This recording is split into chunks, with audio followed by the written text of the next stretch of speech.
Alright, I wanted to do a quick little video today on my Harbor Freight trailer. This is the 1,750 pound capacity that folds and tilts. However, the problem I'm going to describe today, I believe, will apply to any of their trailers since they use the same fender and fender bracket. It may also apply to some other brands that use a similar bracket and fender setup. Now let me describe the problem I had real quick. After owning this trailer for about a year, I was driving down the road one day. Luckily, I was close to home and my window was down, so I heard a noise. I stopped and got out, and what had happened was my fender had actually fallen off the trailer and actually rolled forward underneath the wheel and got completely flattened out. This metal right here, this fender was actually flat. I was able to luckily retrieve the fender and fold the fender back into shape so I could reuse it. Now let me describe exactly what happened. This fender, as it's going down the road, it's constantly moving. It's constantly bouncing like this. Just from the bouncing in the road, it's constantly bouncing around. So if anybody is familiar with metal, you know if you bend a piece of metal enough, you get it to break, and that's exactly what happened down here. This spot being the weakest because of the two bolt holes right here, had cracked, developed a crack right through here, and eventually just broke right off, and that's what caused this whole fender to fall right off. Like I said, I was going slow and I was able to hear the noise, and I retrieved the fender.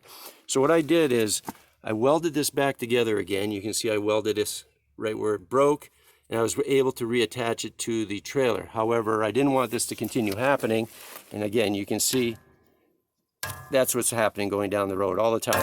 You're just riding, and that's constantly just, and over time that's just going to break off. So what I did is I came up with this little bracket. I just had some scrap pieces of metal. You can use anything. I think you can probably buy this at the hardware store. It's a pretty good heavy duty piece of metal. It's nothing I can really bend with my hand. Just put it in the vise, and I gave it a little L bracket, a little bend right here. And then what I did is I bolted it directly to my trailer bed. Now I have a pressure treated piece of plywood as my trailer bed, so I was able to just use a couple of bolts and I just screwed it right to the wood. However, if you don't have this, you can see the frame of the trailer down here. You can certainly bolt it to that metal trailer frame right there. So what I did from there is I drilled a hole into the back of the, well, I just drilled a hole into the fender bracket itself right here.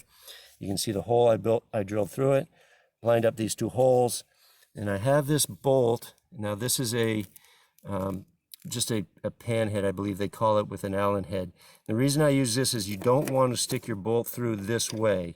You don't want your hardware sticking through the inside of this hole. The reason being, there's not a whole lot of room in here for between the tire and the fender. There's probably just I don't know, maybe a 1/4 inch. There's not a whole lot of room. So I used this bolt, and I went through this side here, and that way when I bolt this up, what that will do is give it the added strength to